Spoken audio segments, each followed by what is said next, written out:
Hello and welcome to episode 11 of Inside Norse. My name is Paul Pawa and today we're going to talk about everything ESG, environment, social and governance.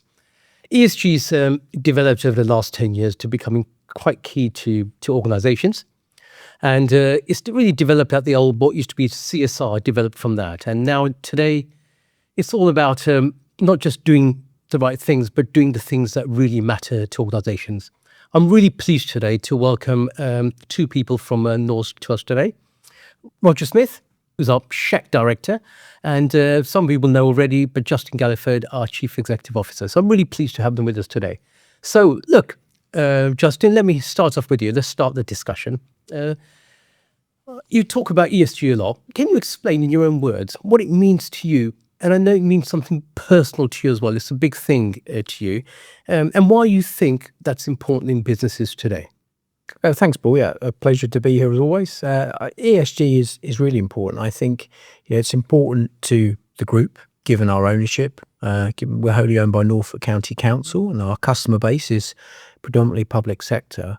And of course, they are all organisations which ultimately seek to deliver for local communities. Yeah. So doing work in support of local communities has always been at the heart of what Norse Group does in whichever kind of iteration of its history we look at. For me, I've been with the group 20 years and I joined with environmental sciences background, working at first in what Roger's now developed into the SHEQ team, but many years ago. So I always had quite a strong environmental focus. And you also mentioned earlier that, really ESG as we know it now has evolved from CSR. And certainly when I was kind of practicing in this stuff, CSR was at the heart of it. So I've always liked the fact that as a group, we've had a kind of social conscience and tried to do good. Yeah. So certainly the environmental perspective has been important to me. And the longer I've spent with the group, the more I've seen the value that the group can deliver for the social agenda. And it's not just about kind of helping authorities and customers placemake, it's about adding long-term meaningful value. So, to me, social value and ESG is really about maximising the input that you and your partners can have to an area over and above just maintaining or designing a place. It's about the long-lasting change you can help others make to make those places better and more sustainable economically and from a social point of view in the longer term. Well, thank you, Justin. That's really, really good to start off like that. Roger, would you mind if I just ask you the same question as well? Yeah, thank you, Paul. Great opportunity to talk about ESG for the business. I look at it slightly differently from Justin, but with the same outcome in a way, the way we operate as a group. And we talk about the way Norse is about improving people's lives. And when we talk about ESG, if we go back to the environment for me is all encompassing. It's also about our people, what we do, both in our place of work, that extended piece that we do for the organisations that we support. We help them grow, we work with, and we provide an environment that's sustainable and it actually means something and brings real value to us. And our sort of our governance piece really underpins everything that we actually do. We have to operate within those right constraints. We have to show and demonstrate quite clearly that we have a plan, we have a process, we're governed. What we do is done with all the best intentions for those right outcomes. And everything that we do is for the good. And a lot of the time, we don't always give ourselves the right praise for the level of work we do, both internally and externally. And that's really supported with the social piece that's poured into it. We've got some great people that work in the business, the contributions that they make both internally and also externally supporting the wider community. And the social piece is something that businesses, very much look to us as well. What are you doing? How do you do that? And how can we better that ourselves? So in a way, I think we've started to lead a little bit with some local communities and other organisations. So it's a massive stepping stone for us in a journey I'm very keen to continue with. Oh, brilliant. Thank you for that. You touched on our people a couple of times, both of you touched on that. What do you think is the impact? Could I just draw on that? What do you think is the impact on our staff? How do you think they feel about it? Do you think there's an impact there? I think when you look at where we've come from in the last few years, I've been with the group for 5 years now. And when you look at what we started out to where we are now and the way the people engaged, the people worked with, the volunteering piece that we see, and when we have the Norse days where we go out and do something to do with environmental cleanups, we get more people involved and engaged. And I think just in general terms, there's more of a willingness for people to get involved. And we're seeing this more now on recruitment as well. People ask, what are your environmental sort of goals? What's your sustainability?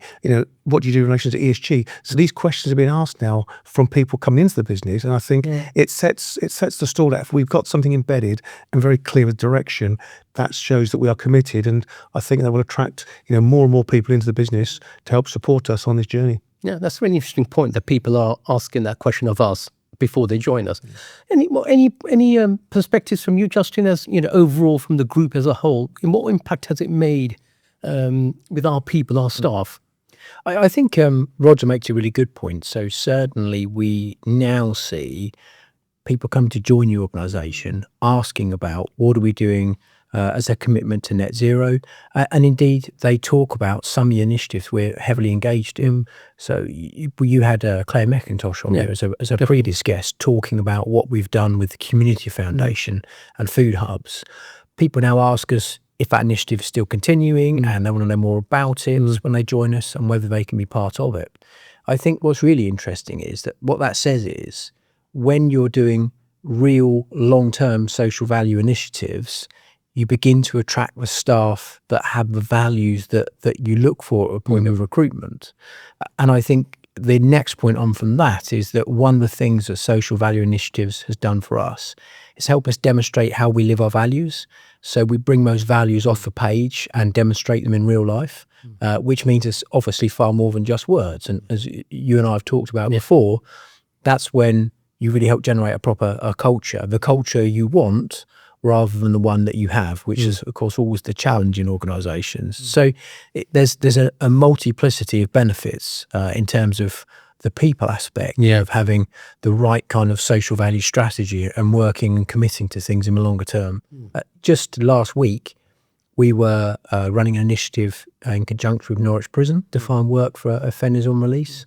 And we had a member of the HR team who came in of her own free will on the day off to help us. And that shows you the commitment and the value that staff see in social value when we really think it through and plan it and commit to it. Yeah, that's brilliant. I mean, to hear stories like that is really good. Yeah. One of the challenges when you're building businesses is to attract like-minded people. And if this is something that can glue people together, then that's really great. And look, the prisons thing, do you mind if I come back to that later on, Justin? We'll come back to that.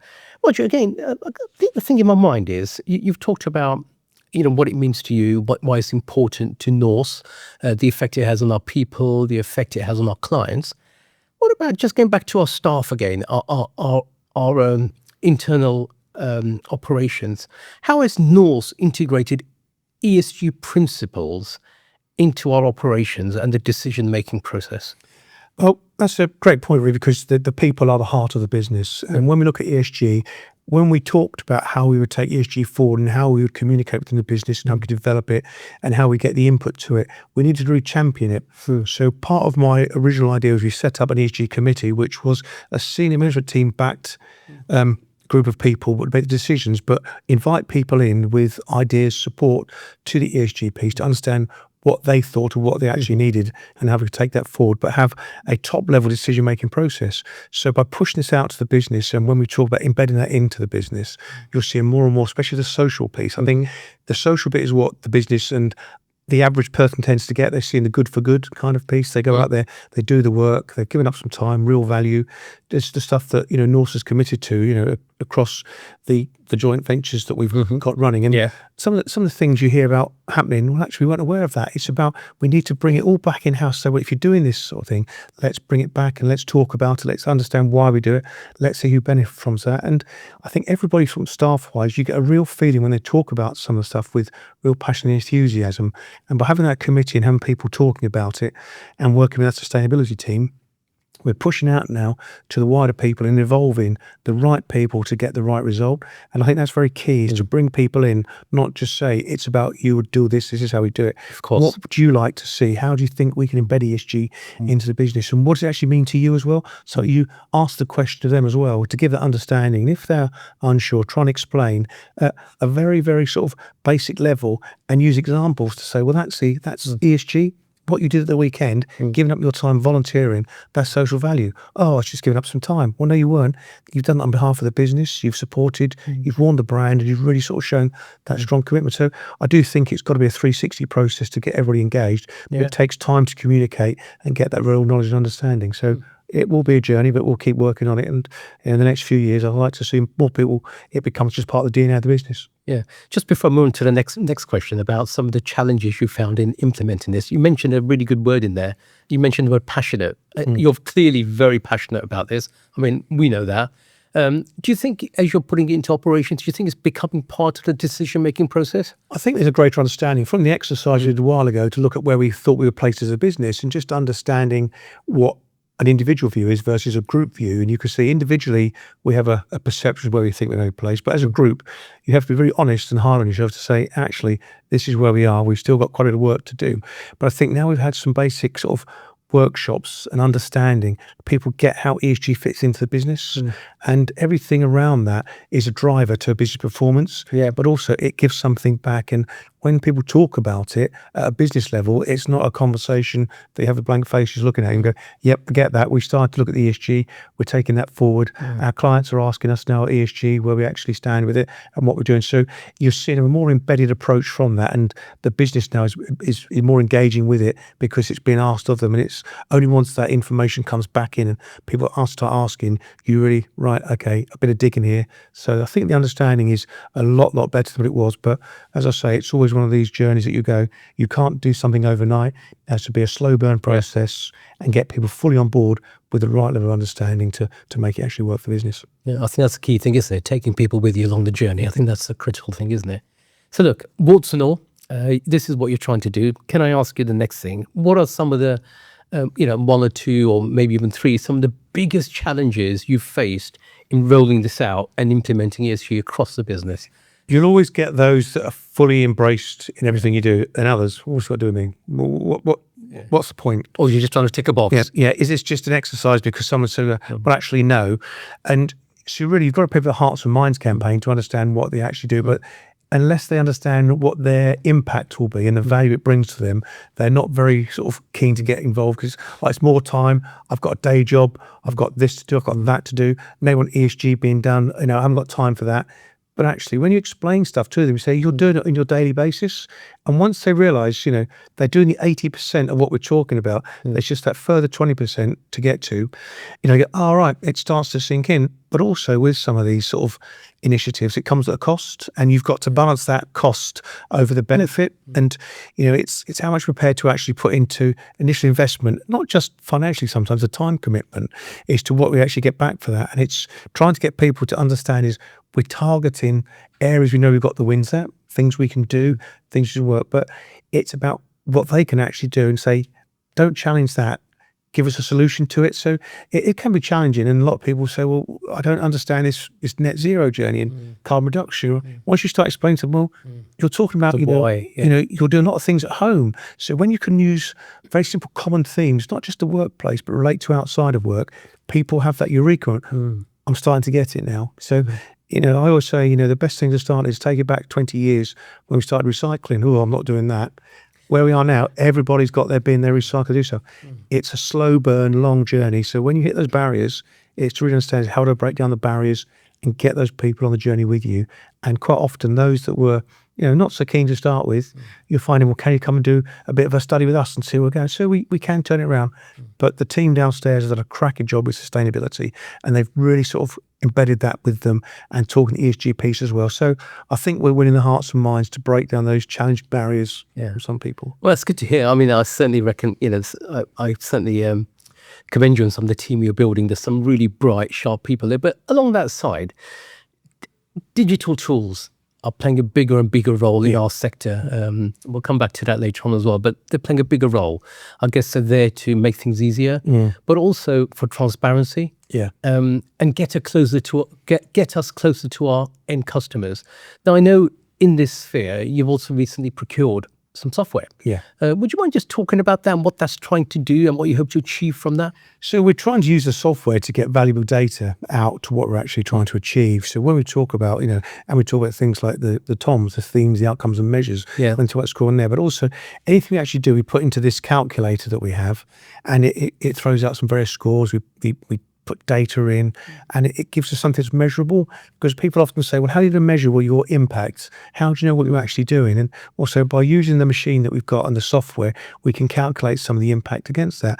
As an example, if you take a charity organisation, we talk about maybe 60 personnel hours are given up by the business free of charge. A piece of space is given up. We put all that information in. What would that cost you if you had to go out and procure that? That's going to cost us £60,000. So from the social value piece, we say we've given you X amount of social value in a monetary form as well. So we can calculate some of that piece as well, and also look at how we set that. We can measure our governance around how effective we are. So we use that, but also we have engaged with some consultants as well. And we've spoken with them as well, and how we can bring things in. And by having that sort of clear steer as well, and pretty much keeping you on a direction of travel, because it's very easy once you dip into the world of ESG that there's so many avenues you can go down, but you've got to be very clear and focused on what you want to measure, what the outcome needs to be, and how you can demonstrate clearly how you've been effective in those specific areas. And then once you've got to that point, I think that's where you say, right, what's our next steps? And it's bite-sized chunks. Yeah. A 5-year plan with an annual review. So you look at that in the 5 years, what we can do. Once we've got some really good data, we'll be able to look at what went well, what didn't work quite so well. But also some of the things, it's not about payback. It's about doing the right thing for the right outcome.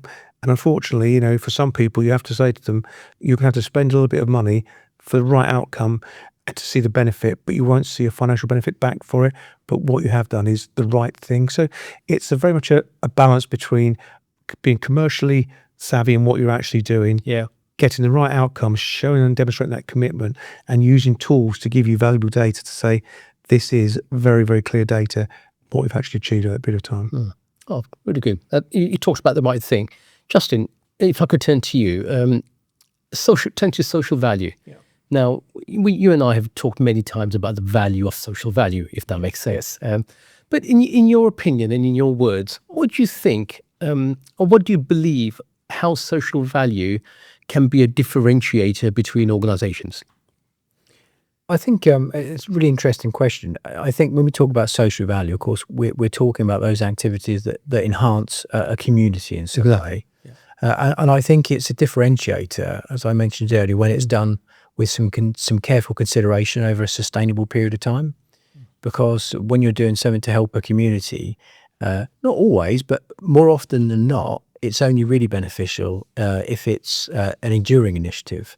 So I think when you do that, it helps affirm your commitment to your customers, to the communities in which you operate. It helps demonstrate, as we talked about earlier, the values that your organisation believes in to your staff and to your stakeholders. And ultimately, I will see these things as a win-win. I think the best initiatives are designed so that they help the intended recipients, but they also help your business in the immediate term with things like staff, but also so that your customers understand that you understand their problems and you mean what you say and you do it. And although profit is always important to us, that actually there's two types of profit. There's financial profit and there's a return on social value. And I think they're really important concepts when you're thinking about a long-term sustainable business strategy in today's world, and certainly within the public sector. Okay, thank you. Roger, anything you want to add to that?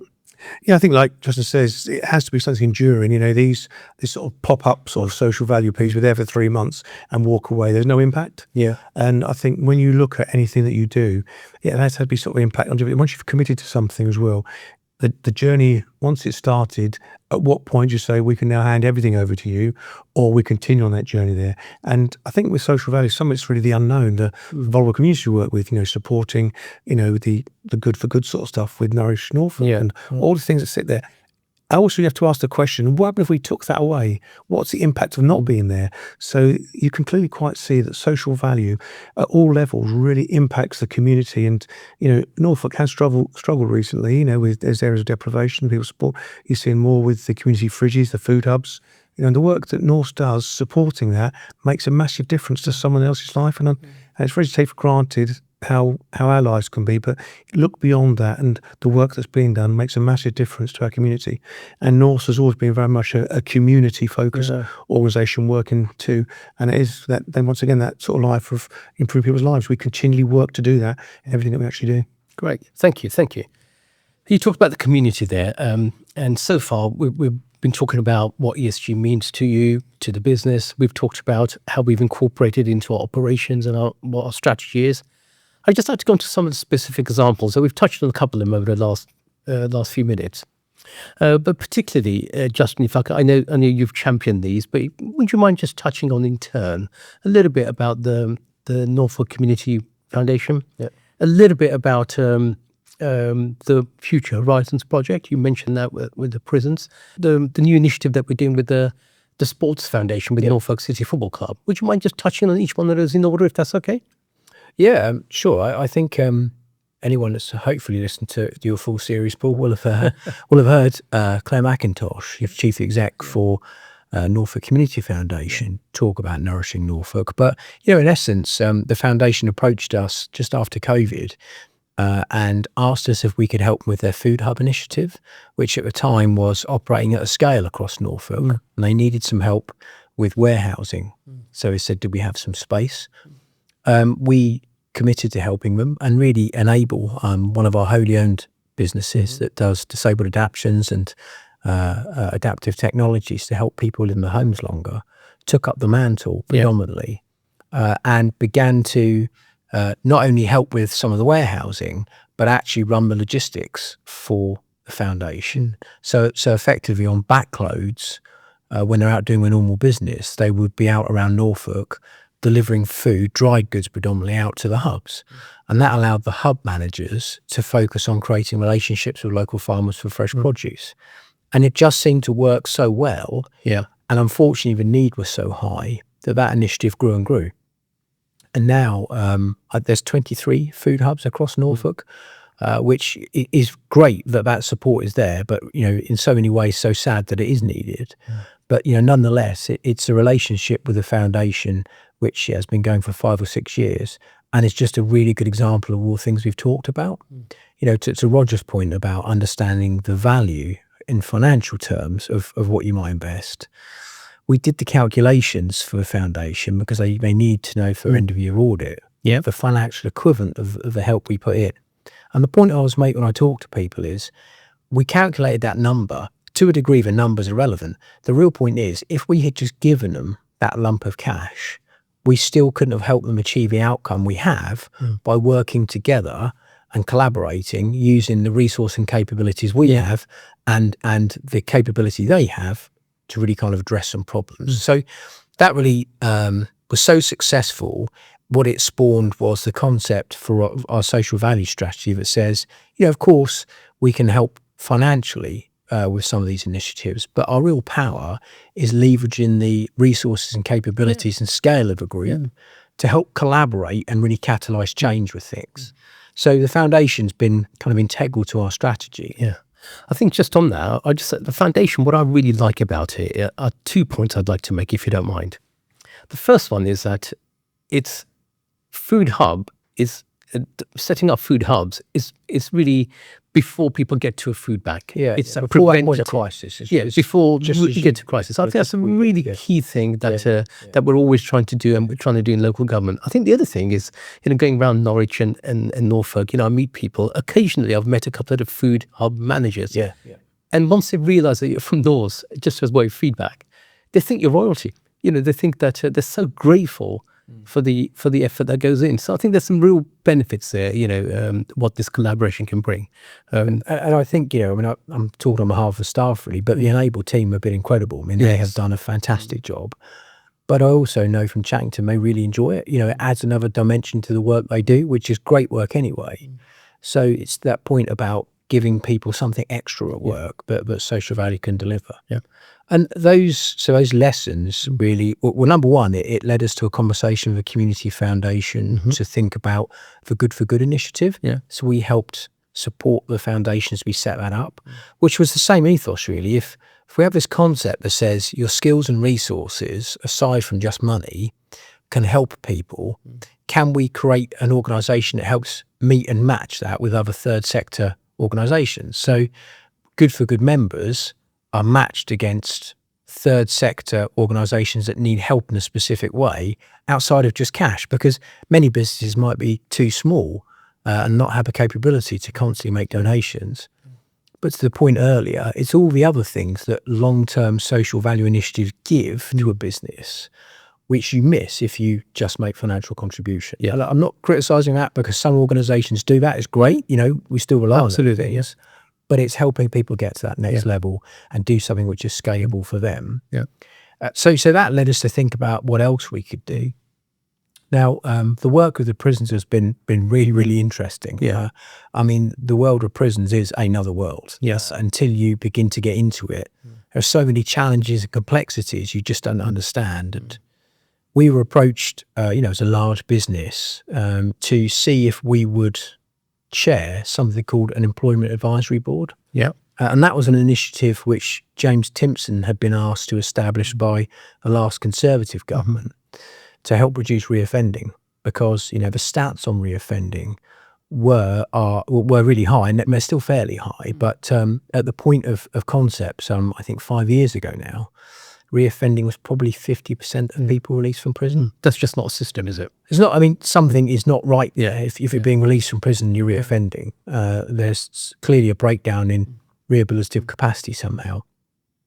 And one of the things that the Ministry of Justice did understand was that if a prisoner is in work 6 weeks after release from prison and still in work 6 months after release, they're more than 50% less likely to reoffend. Wow.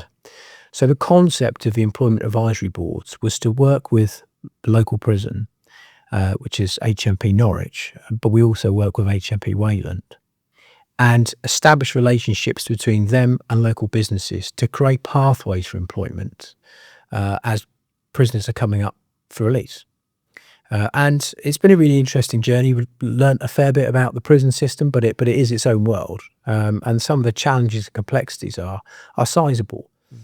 But cutting through all of that, what we've done is created an initiative called Future Horizons, which effectively is a bit of a gentle brand to help the prison market what it has, which is actually a base of really committed people that want a second chance. So the other thing prisoners do a lot of is education and training. Yeah. So it's a myth to think that someone goes to prison and just sits in a prison cell. There are opportunities for them to improve their literacy and also learn a lot of practical skills, particularly around construction skills, and then be able to go out into society and contribute something to the workplace. So we've been working through this initiative, Future Horizons, to really launch this soft brand and begin to develop a media presence online, but also some practical physical events to bring employers in a kind of B2B type environment and talk about what it means to employ an ex-offender, what the challenges are, how you overcome those, and of course what the benefits are. Because the truth is there are some people that may come out of prison and do not wish to work for whatever reason, but there's a lot who just want to get their lives back on track. Yeah. So it's been a really powerful initiative. If anyone's interested, you can find it online just by Googling Future Horizons. But we're still in the early stages of really pushing that through. But we're very confident and very hopeful that it's really going to help make a difference. And, I think from a social value perspective, no matter how large or small an organisation is, if you invest the time and you take an ex-offender on, because that's what they are, they've served their sentence and they're trying to get a life back on track. What we know from the ex-offenders we've employed is that actually they're really dedicated, they're really hardworking, and they're really committed because you've given them a second chance. And, if you spend time in prison reflecting on where you might have gone wrong in life, one of your biggest fears is that you're not going to get another chance. Exactly. And how do you reconnect with your family? What are you going to do? How are you going to contribute to society? So it's a really, really interesting initiative. And it's one that, as I say, we're continuing to push, and I see us being involved in for the longer term. That sounds really interesting. I think that's a really noble initiative. It's not just, teaching soft skills for ex-offenders on how to write a CV or apply online or where to look for, but you're actually connecting businesses with offenders. I think that's a really big step forward. And a key part of it is that because we have employed some ex-offenders ourselves, we've got a very good HR team here, and they've experienced the challenges and the things you have to think about. So the initiative is offering some of that lessons learned, Yeah. some of that, and advice and guidance as well. So businesses don't feel like they're climbing a hill by themselves. They've actually got some resource to lean back on and understand how we might tackle things. And of course, tap into other resources because actually there's lots of people that have tried this, but the resources and support are quite disjointed. So we've tried to bring it together as a kind of signposting element of the Future Horizons initiative. Thank you. Look, thank you for spending a bit of time in explaining the three really important initiatives. Well, the final point was the Sports Foundation. Oh, of course. Sorry, I mentioned that. Sorry, I can't count. So we really got involved with them initially through Run Norwich, but actually I'd met the chief exec a few times at various events, and we chatted and just realised that our organisations were really aligned in terms of their commitment and desire for social value. And the Community Sports Foundation it's a model of excellence, really. This year they won an award across all of the football clubs for the Sports Foundation and what it does and how it does it. And the more you learn about the Sports Foundation, the more you realise the excellent work it does and the number of lives it touches. So we actually began to work with them by supporting them through Run Norwich. And that's really what we call a partnering approach. Yeah. So we've helped provide lots of initial services to get things going. A kind of critical friend is how they call it. And we know we've also supported financially getting the event on because it's such a great event. It's local for us, but it's also about getting 8,000 people a year up and active. Many of them it's the first time I run an event, so it's about promoting well-being and healthy living. And if you think about the work we do in schools with catering and nutrition, there's a great tie-in. There's a connect, So again, living the value, showing that we understand what it means. Equally, one of the other things we've done with the Sports Foundation, and in fact before Run Norwich, was Active Canaries, which was their initiative to go into schools using the power of football and the players to talk about healthy eating and help children understand nutrition and how to prepare healthy meals. Well, there's a direct tie in there with the work we do in schools, again, through schools catering. So it's about bringing those values together. And I think if you stand back and look at all three of those initiatives, what I'd thought about at a point in time was, could we one day have our own foundation? But the more I looked about, and I just thought, why would we do that? We've got people who have been doing this in the Norfolk Community Foundation and the Community Sports Foundation and doing it really, really well. So again, it's back to the point that says our power is our scale and our size and our resources, and helping join those together and catalyse things is where we can deliver best value rather than just trying to set something up ourselves or just trying to donate loads of money. So it's been a really interesting journey, and it's one that's still evolving. But I think with the prison in there as well, those kind of three areas, it gives us a very broad but cohesive social value strategy. Yeah, I think so. I think the power of collaboration is what you're saying. Coming together and creating something bigger and better. Definitely. Roger, I'd like to turn to you. You've led this thing about the Armed Forces Covenant in our business. And would you mind just talking a little bit about that, what it means to you and what it does as social value for the business? Yeah, well, the Armed Forces Covenant is really the employer recognition scheme for employing service veterans and supporting the extended families and also sort of reservists as well. And it's really quite passionate. Being a veteran of 22 years myself, having completed my army service, I've always wanted to, what can I do thereafter, whether it's through the British Legion or other bits, and support that. And when joining Norse had, in its infancy, signed the covenant to say, yes, we are part of it. But I thought we need to really extend on that and look at, how we can actually be a premier lead in the Armed Forces Covenant for local business in the Norfolk area. So we moved on for our bronze award, attained silver, and then we thought, well, actually, we do a lot. We've got veterans in the business.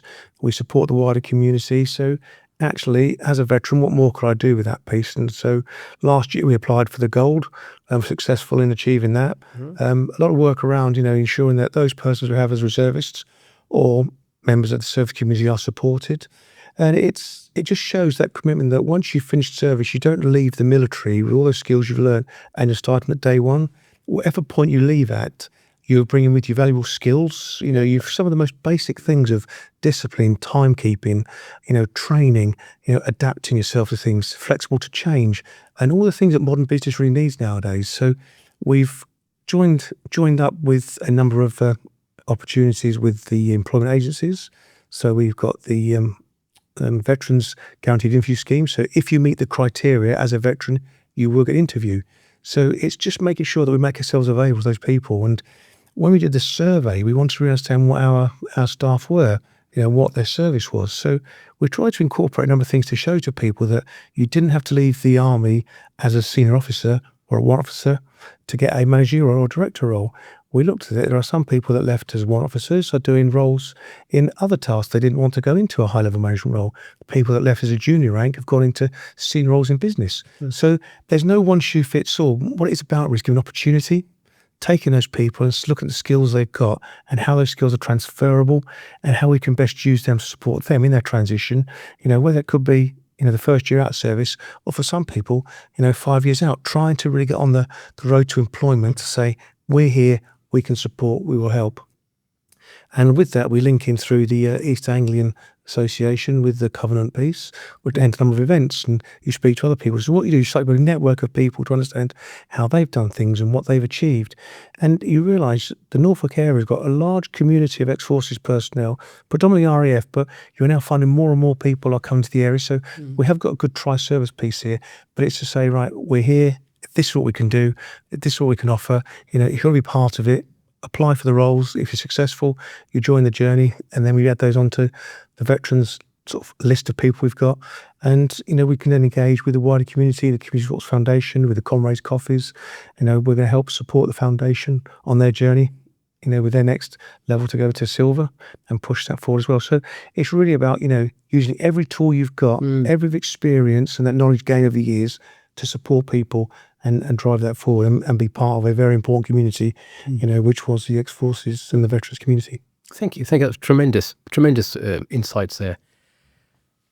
Roger, you talked earlier on about how you've embedded this in operations, how the journey, you used the phrase, it's a 5-year plan, it's a bit by bit. You can't, eat an elephant in one go, it's bit by bit, Can I ask you the question, as heading this up, where do you see this going? What's the future hold for ESG and Norse? I think as a business, we've already embraced it, and it's starting to embed itself and become part of the DNA. Yeah. I think the next steps for us really is to look at how we are using ESG currently, what we can do potentially to gain more from that, and really to say at the end of it, what do we want to get back from the ESG side of things, and ask ourselves, on that journey and question the bits that we've done, have we done that well? Could you do it better? Is there something we're missing? Yeah. And what are our like competitors doing so I think it's a bigger piece of work, really understanding is that, it's the journey that we need to carry on with and looking at how we can embed further into that. But I think as well, it's knowing when to say, just mark time for a moment, evaluate the ESG we've done so far, the effectiveness of that, and also really how the business is actually working with it. And I think, but as a business, we are going to have it fully embedded over the next 3 to 5 years.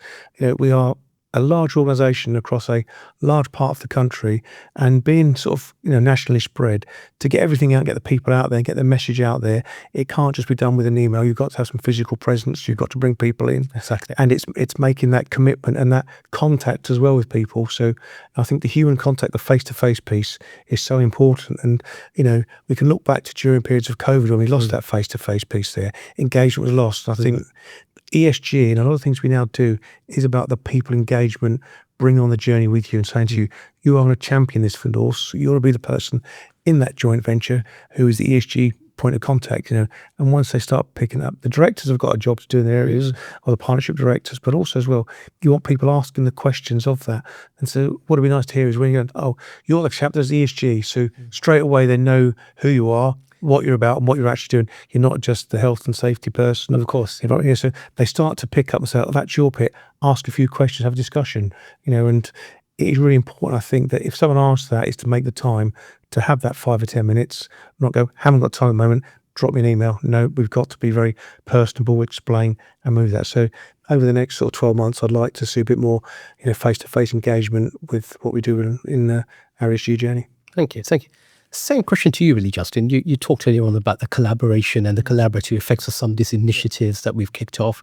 And you also touched on about how this has started us on the journey of creating our own values. Yeah. And what's your perspective on this? What's the future look like? Well, I mean, I think in addition to what Roger says, I think number one, our values will mature as an organisation within our culture. Of course, that timeline Roger mentioned there, kind of 3 years as social value beds in further. So it's a great compliment. But I think the other thing is, as we mature as an organisation with delivering that long-term strategic social value, I'd like to see it roll out to some of our joint ventures. That's to say, I think we will be have developed a skill set centrally that we can help existing or future joint ventures with, so that at point of conception, we can say to shareholders for new ventures, what's important to you locally? How can we help you deliver that? Because it's number one, it's a really important part of what our customer base does. But number two, is a differentiator. It's a genuine skill set others won't have mastered. So again, it's a great compliment. It's a win-win. And I think when you get a win-win, that's when you've got a really mature, successful strategy. Yeah, exactly. Thank you. I guess my final structured question, I think, to Roger, really, what advice would you give to other businesses or organisations to start out on the ESG journey? What would you say are some of the key learnings, or watch out for this, or what would you say? I think really when you sort of start looking at it, there's so much information out there and you can look at many different avenues and routes to go. I think one of the key bits is to find an organisation that's already started doing it and have a conversation with them of what they did, how they did it, why they did it, and any pitfalls along the way, because you can start very quickly thinking that we will achieve this in 3 months. Yeah. But actually, no, it's not a quick win. Not proper. You've got to really look at a structured plan and a process in the way you roll it out. Look at your key stakeholders, who you can engage with, who you can work with. But by having that sort of conversation with a company that's already got it already embedded, that can give you a good starting point and say, well, actually, this is what you need to look at and how you need to do it. Yes, some of the bigger businesses could sort of start the journey themselves by just bringing somebody in with an ESG background, but it's getting ESG right for what your business is. It's not just 3 sort of letters that say something. Yeah. The business has to say what it's actually about, what it's actually trying to achieve, and how those 3 letters embed into the business, and how long it's going to take you to get to that. And be realistic. Don't assume that it's going to happen overnight. It's not about just throwing money at something. It's about a structured plan, building processes, procedures around that, and working with the organisation to actually develop a good strategy around what ESG can mean for them as a business. And I'd say allow some time and properly budget for it as well, because it's not going to be a bolt-on job. Sometimes it's going to have to be a full-time role for somebody. Obviously, depending on the size and scale of the business, but everything you do has to be scalable, manageable, and you have to look at the outcomes that you want from it. It's not just picking things. Be realistic around what you are going to get from it. But definitely consultation and speak to others, I'd say, is my firm piece of advice, to understand what journey you're setting off on before you jump in the car and start that road trip. Thank you, Roger. That's really sage advice there, how you've taken it and the advice you're giving and how to really make it part of the culture of the business. Thank you for that. Now, my final question is for you, Roger. Is what I call, as we come to the end, a bit of gossip. So I've asked Justin this question when he did a podcast with me earlier on. But away from work, what do you enjoy doing? Well, outside of work, I do quite a lot of volunteering work. I chair the British Legion, my local branch. I'm also a community first responder for the ambulance service. Oh, wow. So I do that piece as well, and also a local town councillor to support my community that I live with. I manage all that and balance that against my own personal life with my family, do the various things. I enjoy getting out with the wife at the weekend, getting out, walking the dog on the beach, sporting activities. But, I just enjoy being, engaged community-wise and working with that. But also I do get some of my own downtime where I'm a member of the ex-Roundtablers. So we do a lot of work for charity there, and, such things. We help the Roundtable, the beer festival. So, I think there's always been something that links back to like social values. It's always about the giving piece as well. So, I came from a very supportive family that always did that. And so I think it becomes part of your own DNA. And that really links nicely to ESG, that, once you find something that is yours with a passion, it becomes part of your better DNA. And I think you can link your personal life and your working life and business life together. While they are separate, there's always an interlink between what you do at work and what you do like that. And also as well, the business has been very supportive of the activities that I have done, both with the work the Armed Forces Covenant, and allowing you time, to go and do some of the volunteering work that we do. So, everything is about bit of payback as well. So for me, working in this organisation is both not just fantastic for me, but also it gives the wider community outside of my job an opportunity for me to help them and do stuff as well. So, all in all, everything for me that I do, both in work and outside of work, thoroughly enjoy it and love it. And that's why I turn up every day and do what I do. Thank you. It's clearly interlinked, and it's really interesting to hear that. We'll come back another point to the beer. You mentioned the beer festival. We'll come back to that at some point in the future. But look, thank you very much. Look, we've talked a lot about ESG today, and the journey in the business, what it means to us, and we looked at the future as well. So look, all it remains for me to say is, Justin, thank you very much for joining me today. It's been really interesting. Pleasure. Roger, immensely, if I can say, proud of what you're doing and how you're leading this. And thank you very much for that. Thank you. Thank you.